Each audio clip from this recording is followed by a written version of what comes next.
My heart really goes out to everyone going through all this stuff in the world at the moment. I don't know what to think. I know there's huge political agendas everywhere. I know no one can get away from it. It's been making me really frustrated and crazy the last few months, and everything I believe in feels like it's being challenged at the moment, which is just sort of interesting. So I don't know where you are and where you are in the world, but I don't seem to be able to take my mind off everything going around the world at the moment. It just feels really sad and uneasy and angry and frustrated, and crazy stuff is happening left, right and centre.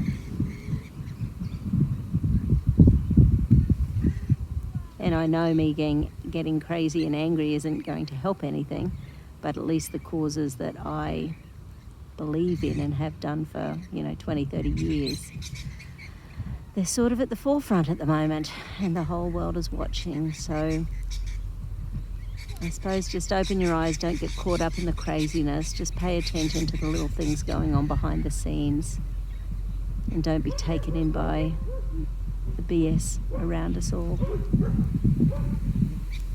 Anyway, take care. Bye.